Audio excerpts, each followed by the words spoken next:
Yo sahabat sektor 7, jumpa lagi bersama Mimin ya guys.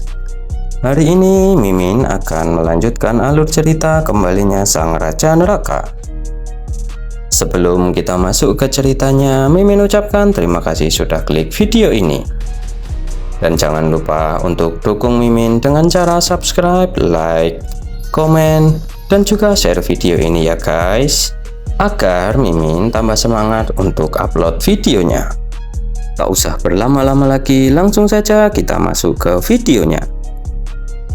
Mereview dari episode sebelumnya diceritakan bahwa Khuesong mengumpulkan para putra Kaisar Langit karena dia sudah bertemu dengan Raja Neraka.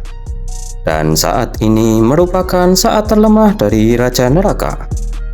Jadi penaklukan Raja Neraka bisa segera dimulai. Lalu setelah itu, terlihat para mayat hidup yang tadinya berpencar di segala arah saat ini perlahan mulai berkumpul menuju ke arah Raja Neraka.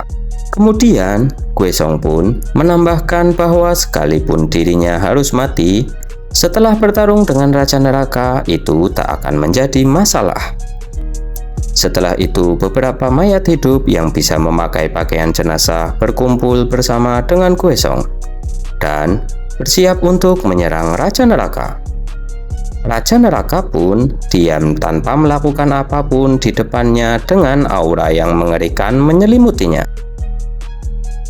Kemudian pada episode kali ini diceritakan bahwa setelah melihat para mayat hidup berkumpul di depannya, Raja Neraka pun memerintahkan Jiwo untuk segera mengevakuasi para manusia terlebih dahulu. Karena tempat ini akan segera menjadi medan perang. Mendengar permintaan dari Raja Neraka, Jiwo pun keberatan dan berujar bahwa para putra Kaisar Langit itu jumlahnya terlalu banyak. Jadi, dia ingin membantu Raja Neraka.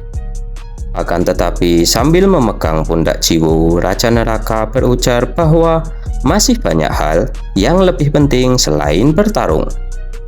Jadi, tolong bantulah para manusia untuk bersembunyi. Jiwo pun tersenyum dan setelah itu berlari meninggalkan Raja Neraka sambil berteriak agar para manusia segera menghindar dan berlari mengikuti arah yang ditunjukkan olehnya.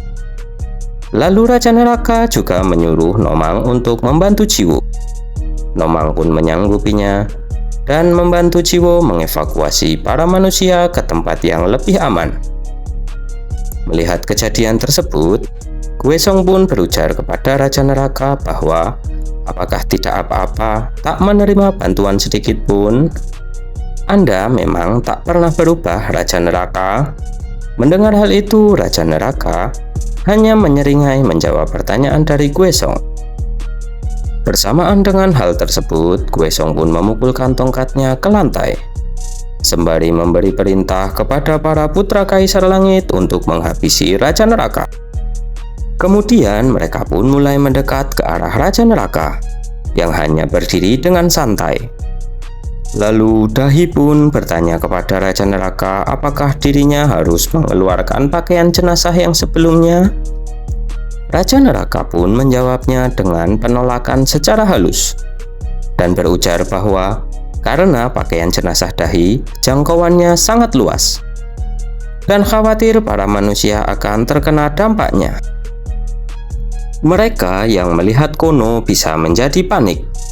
Jadi Raja Neraka menyuruh Dahi untuk menunggunya di neraka. Dahi pun melaksanakan perintah itu dan kembali ke neraka. Lalu para putra Kaisar Langit pun menyerang Raja Neraka secara bersamaan. Namun Raja Neraka bisa menghindarinya. Setelah itu Raja Neraka langsung menendangnya. Tak memberi waktu untuk beristirahat, Raja Neraka pun dikeroyok oleh para mayat hidup itu. Satu persatu bisa dikalahkan oleh Raja Neraka dan ditutup dengan Raja Neraka yang mengeluarkan api neraka ditujukan untuk menyerang Khuesong. Melihat hal itu, Khuesong pun berujar bahwa api yang bisa melahap jika disentuh. Rupanya Raja Neraka mendapat kemampuan yang sangat menyebalkan. Tapi Raja Neraka memandang mereka terlalu rendah. dan menghilangkan api neraka itu menggunakan ujung tongkatnya serta mengaktifkan pakaian jenazahnya sambil berkata, "Bagikan dosamu, raksasa hitam." Melihat hal itu, dalam hati Raja Neraka berujar bahwa Kweosong atau Niwo ingin menunjukkan bahwa api neraka segitu saja tak akan mempan kepadanya, dan dia harus memikirkan teknik baru. Di sisi lain, ada satu mayat hidup yang mengendap-endap ingin menyerang Raja Neraka dari belakang.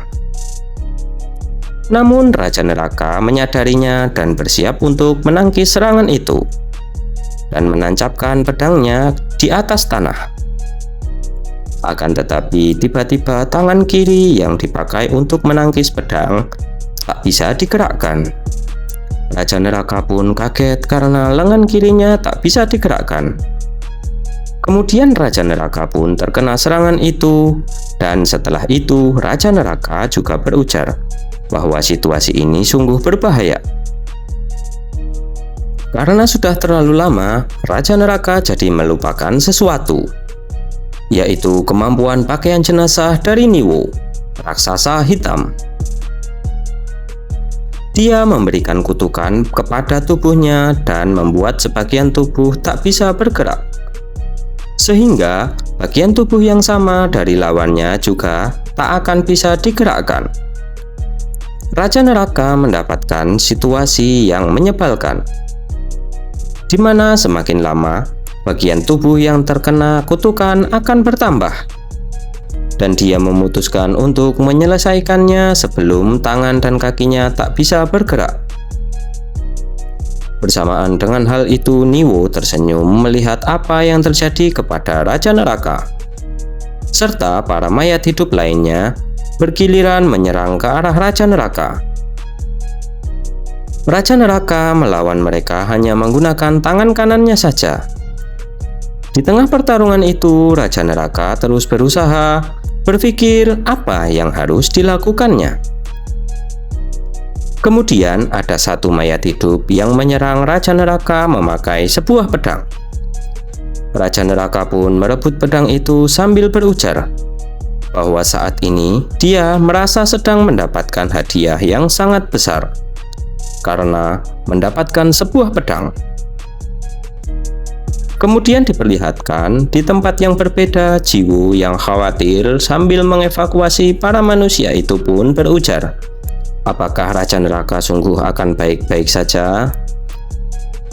Menyela kekhawatirannya, Nomang pun berujar kepada Jiwo bahwa jika kekhawatiran Jiwo akan sia-sia. Meskipun Raja Neraka terlihat bodoh, beraroma min seperti kakek-kakek, berpikiran pendek dan tampak kacau, tapi dia sama sekali tak perlu dikhawatirkan. Dan Nomang menambahkan jika memang Jiwo khawatir, kenapa tak menyusulnya saja ke sana. Menanggapi semua perkataan dari Nomang tadi, Jiwo pun merasa Nomang agak keterlaluan, dan menjawab jika sebenarnya dirinya juga ingin ke sana. Akan tetapi sebelumnya Raja Neraka sudah berpesan kepadanya bahwa ada banyak hal yang lebih penting selain bertarung. Meskipun Raja Neraka mengatakannya dengan baik-baik, Jiwo merasa bahwa seolah Raja Neraka ingin mengatakan jika dirinya tak akan membantu jika tetap ada di sana. Nomang pun menanggapinya dengan berkata bahwa Raja Neraka tak bermaksud bicara seperti itu. Kemudian Jiwo pun menambahkan bahwa itu tak masalah juga karena memang tak banyak yang bisa dilakukan oleh manusia yang tak memiliki pakaian jenazah. Nomang pun diam tak bisa berkata apa-apa lagi. Lalu tiba-tiba Jiwo dipanggil oleh bawahan dari Baekwo. Dia menanyakan di manakah Raja Neraka saat ini, karena ada hal yang harus disampaikan kepadanya. Jiwo pun menanggapi dengan berujar bahwa saat ini Raja Neraka sedang bertarung melawan para mayat hidup. Saat Jiwo ingin melanjutkan bicaranya, ternyata ada seorang putra Kaisar Langit di belakang bawahan Baekwo yang ingin menyerangnya. saat dia mengatakan jika ingin menyampaikan hal yang mendesak kepada Raja Neraka. Diketahui bahwa Han Baek-woo itu bernama Oh So, karena Jiwo berteriak memanggil namanya saat memperingatkan ada putra Kaisar Langit di belakangnya. Putra Kaisar Langit itu pun tersenyum dan melakukan sesuatu kepada Oh So. Tiba-tiba di bawah kaki Oh So muncul sesuatu yang keluar dari dalam tanah, yang bertujuan untuk menyerang Oh So. Akan tetapi, Jiwo dengan cekatan melompat ke arah Oh So dengan tujuan untuk menyelamatkannya. Apakah yang akan terjadi kepada Jiwo dan Oh So? Kita saksikan di video selanjutnya ya guys. Terima kasih sudah menonton dan bye-bye.